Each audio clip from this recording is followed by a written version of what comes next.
Hope Kids? It's Pastor Tony. I'm hanging out with you guys for another time of Hope Kids at Home. If you've been following us all month long, you know that we are talking about creativity. And remember, creativity is imagining what you could do because you were made in God's image.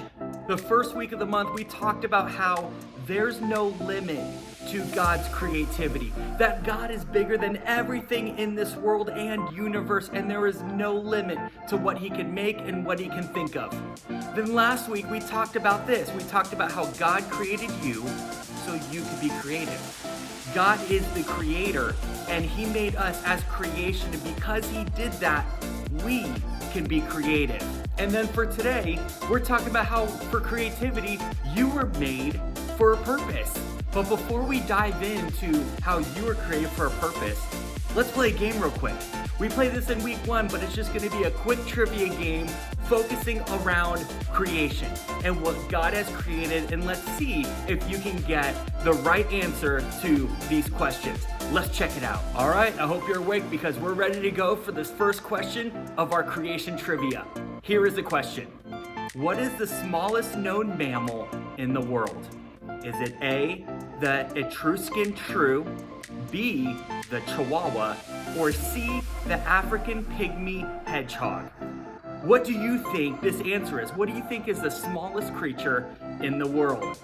Well, if you guessed A, the Etruscan shrew, you are correct. Now, as we're talking about purpose, let's ask ourselves, what's the purpose of the Etruscan shrew? Now I'm gonna be easy on this one because probably you've never heard about this Etruscan shrew. I don't even know if I'm pronouncing it right. Before this moment, I know I haven't, but after looking it up, the purpose for the Etruscan shrew is that it helps control insect populations. So it eats insects, so that way they don't have to damage crops or they don't get, in people's houses, but they serve a purpose in creation. Let's go to question number 2. The world's tallest waterfall, Angel Falls, is how many feet tall? Is it A, 101,242 feet tall? Is it B, 2,567 feet tall? Or C, 3,230 feet tall? What do you think the answer is? Well, if you guessed C, 3,230 feet tall, you guessed that correctly. Congratulations.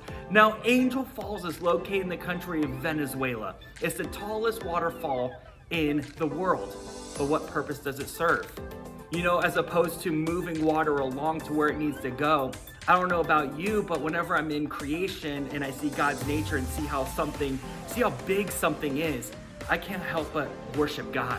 And I'm sure there's people who see this waterfall and just feel so small because of something that's so tall and so big that it brings them to worship God himself. All right, that's number 2. Are you guys ready for question number 3? Well, let's go. What is the highest point in the United States? Is it A, Denali, B, Mount Kilimanjaro, or C, Pikes Peak? What do you think the tallest peak in the United States is? Well, if you guessed A, Denali, you guessed that correctly. Awesome job. Denali is located in Alaska and it's part of Denali National Park. It's actually one of the places that I really want to go to because I love national parks. I love being able to climb mountains and go hiking, go camping, and this is one of the places that I want to go.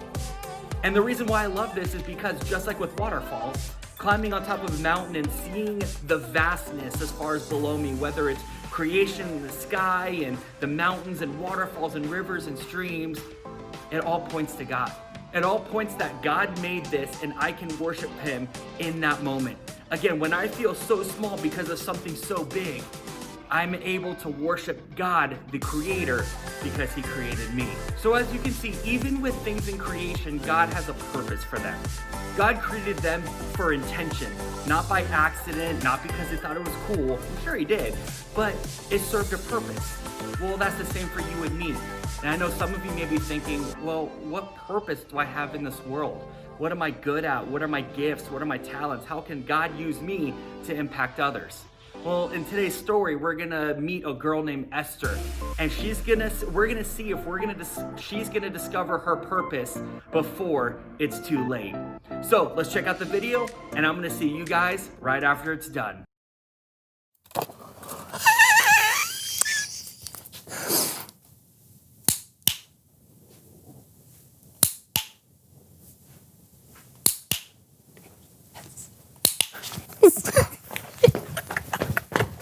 Hey, John, have you seen my DigiPet? John?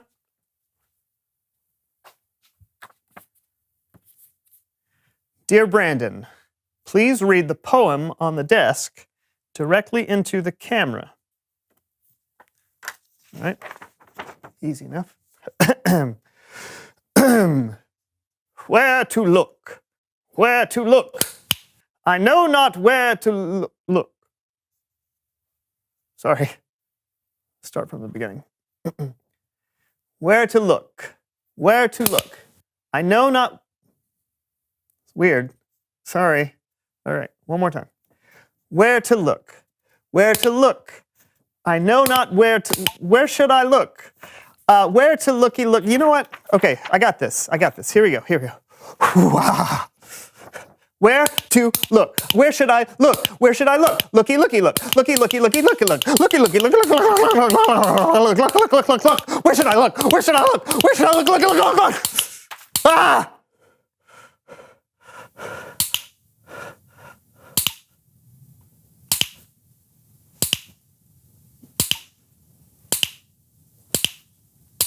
Looky, looky, looky, looky, looky, looky, look.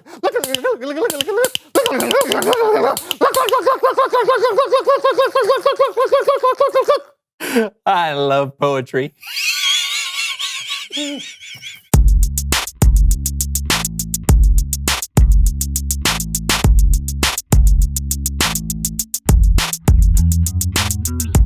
Hello, everyone, and welcome to the So-and-So Show. I'm Brandon. And I'm John.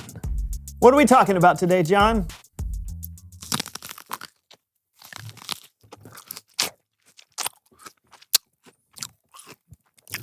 Purpose.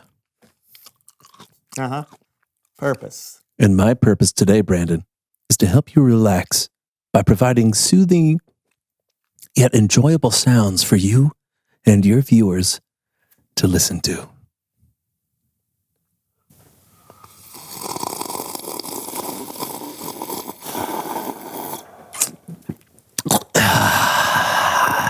Soothing, huh? Yes.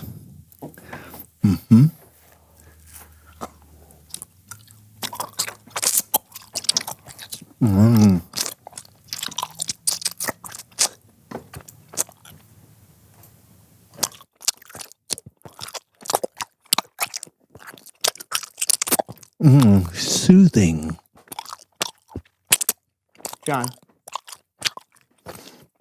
John. What? Can you stop? Can you take the microphone away from your face? Turn it off or something? Why? Just please do it. Fine. What's the problem? You're making a bunch of mouth noises into a microphone. Well, yes, Brandon. I am. It's called ASMR, which stands for Autonomous Sensory Meridian Response. It's all the rage on the World Wide Webs. Mouth noises? Yeah. You got a problem with mouth noises? Everyone has a problem with mouth noises. They're gross. Well, Brandon, you're really not going to like the game I had planned. Why? It's called What's John Eating? No!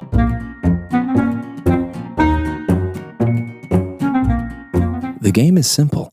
You'll wear these headphones so you can listen to me eat food over the microphone.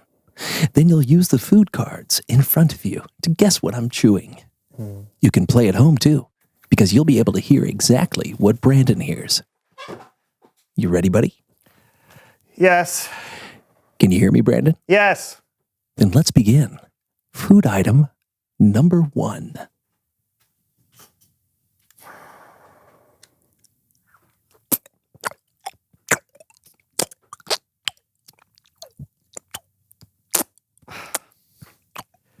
I don't know, a hard-boiled egg? You are incorrect. It's chocolate pudding. food item number 2. Okay.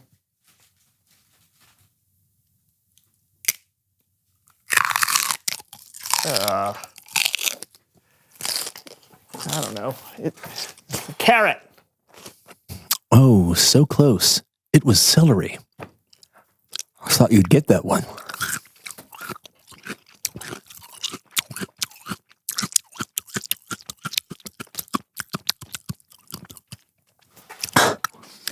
I'm sorry, it was stringy.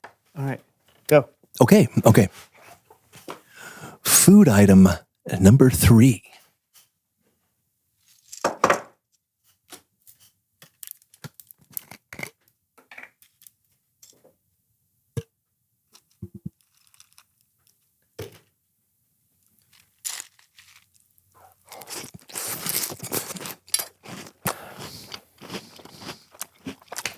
I don't know. Chocolate pudding.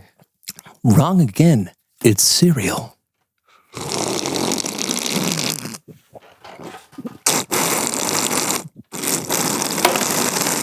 It's Bible story time with Kellen.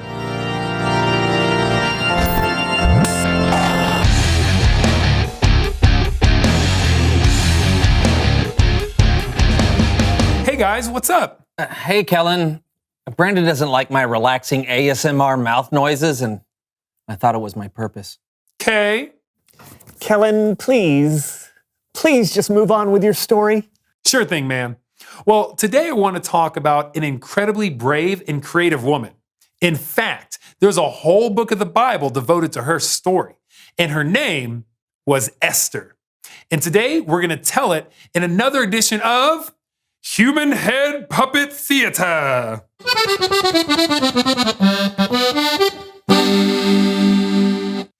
Esther's people, the Jews, were living in the country of Persia because the Jewish nation had been conquered in battle.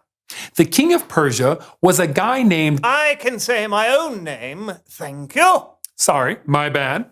Yes, you're bad. I am Xerxes, king of Persia. You may continue. Thanks. King Xerxes was looking for a wife, and after searching for the most beautiful woman in the kingdom, he chose, you guessed it, Esther. Ladies and gentlemen, give it up for Esther! Hello! I am Esther, the new queen. A so-and-so show player. Oh, man. Don't be rude. Okay. You may continue. Now, King Xerxes had an official who he placed in a very important position. That man was Haman. Did you hear that, world? I'm Haman, and I'm important. But Haman was not a nice guy.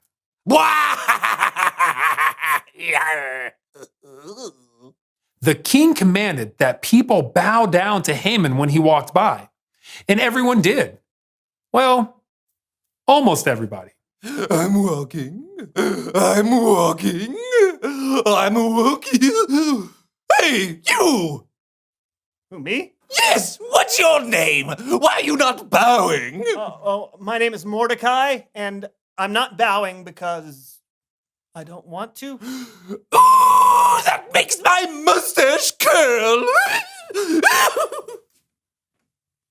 Haman was so angry. He made a plan to get back not just at Mordecai, but all his people, the Jews. Haman convinced the king that the Jews were evil, and the king issued an order to have the entire nation wiped out. But what Haman didn't know was that Mordecai had a very famous relative. Dear Queen Esther, it's me, your cousin, the guy who practically adopted you, remember? I don't know if you know this, but the king issued a decree that all of our people should be wiped out on the 13th day of the 12th month. It's because of this villain, Haman. Is there anything that you can do, Mordecai? Dear Mordecai, this is horrible. But what can I do? You know there's a law that says no one can approach the king without being sent for. If I do, I could die.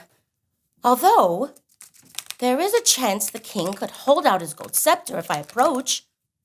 If he did that, my life would be spared. But I'm not sure what to do. Esther. I know you're frightened. We all are. But you may be our only hope. This could be your purpose. Who knows? It's possible that you became queen for a time just like this. Gather all the Jews together. Go 3 days without food or drink. Then I will go to the king, and if I have to die, I'll die. Mordecai did as Esther suggested. He gathered the Jews together, and they didn't eat or drink for 3 days. All they could do was wait and hope. On the 3rd day, Esther went to see the king.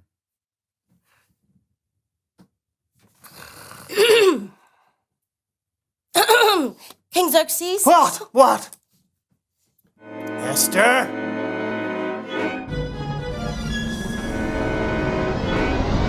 What is it, Queen Esther? Do you have a request? Anything you want, I'll give it to you. I've prepared a feast, and I would like for you to come. Oh, and invite Haman. Food. I like food. Yes, it's a date. Haman! Yes, Your Majesty. Queen Esther has prepared a feast. Would you like Yes! Yes! I'm going to eat with the king! Because I'm special.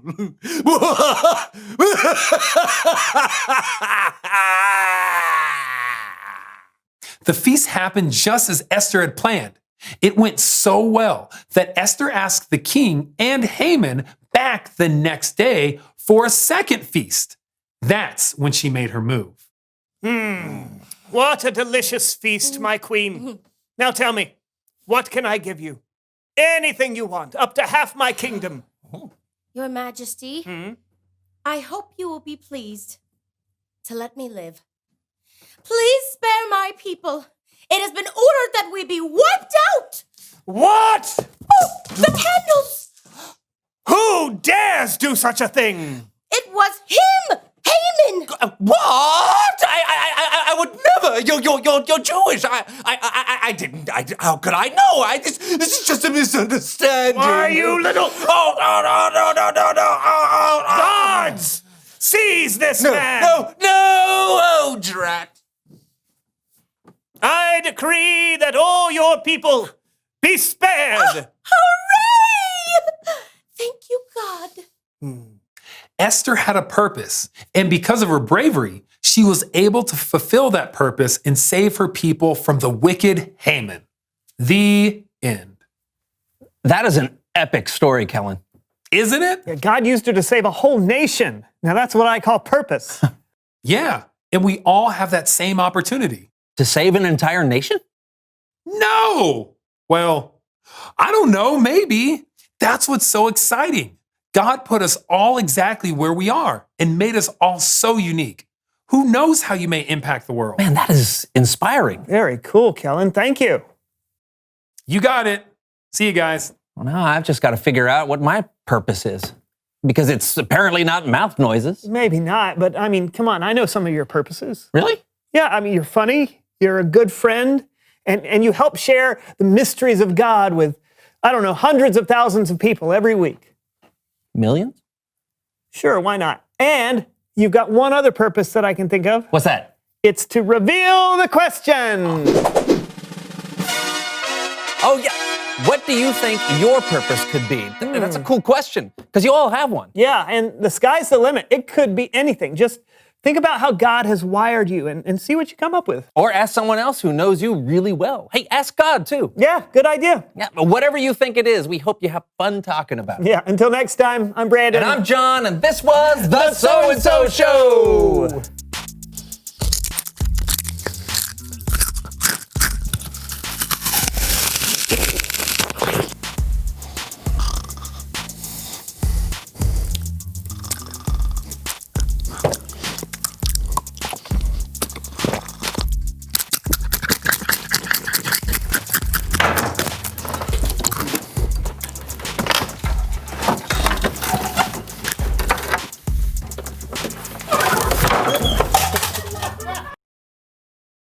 God has a purpose for everyone.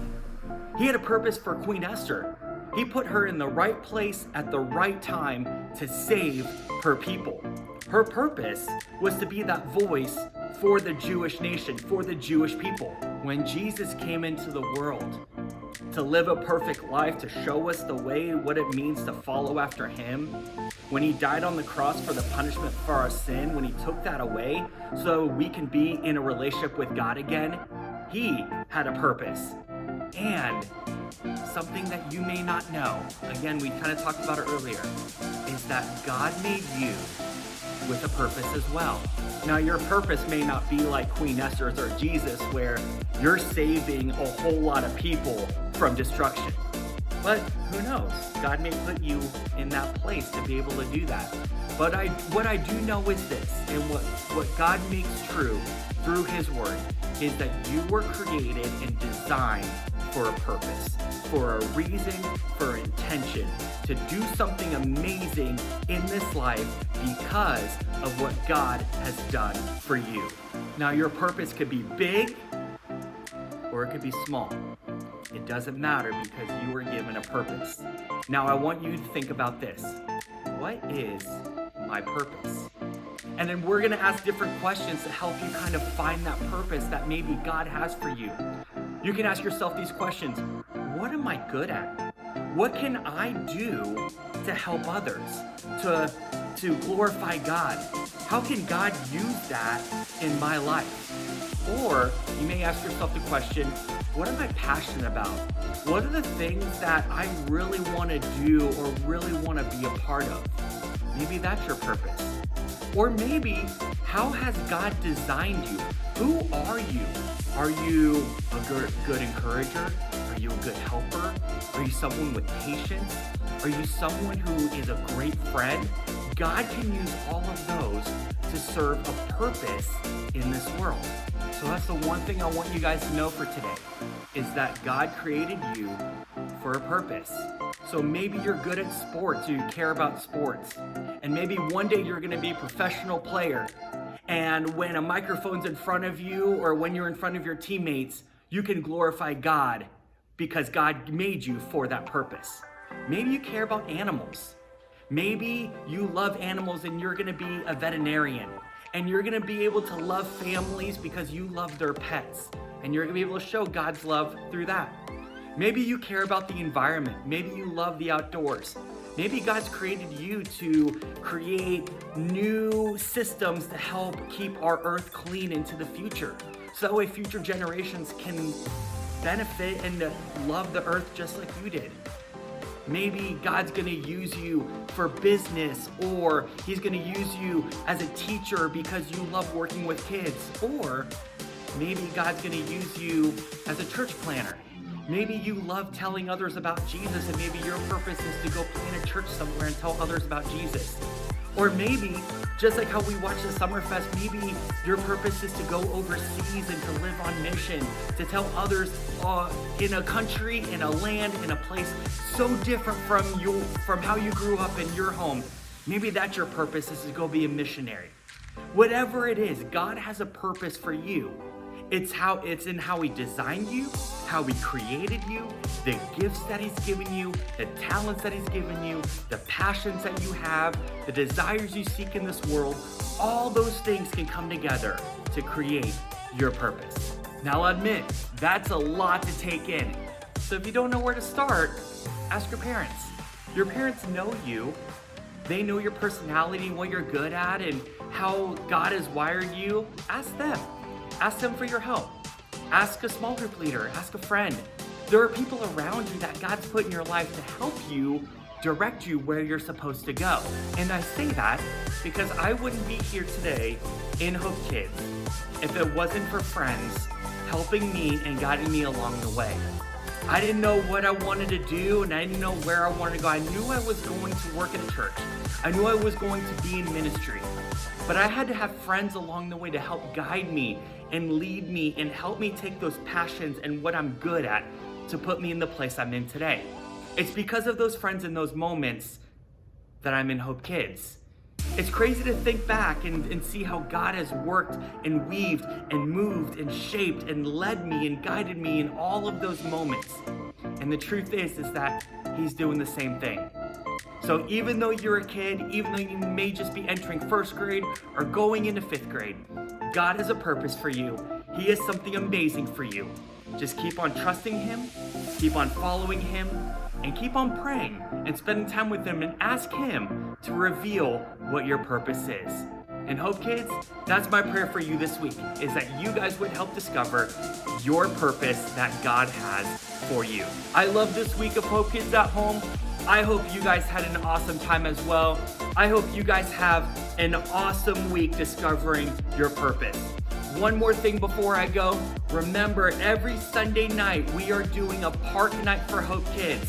So if you guys want to come out and play some games, have some fun, hang out with me and Mr. Elijah and Miss Jasmine and your friends, meet us at Sunridge Heights Park. Okay, Sunridge Heights Park from 6:30 to 8. We're gonna have games and it's gonna be a lot of fun. It's one of our highlights of the week, and I hope you guys join us for this week's park night.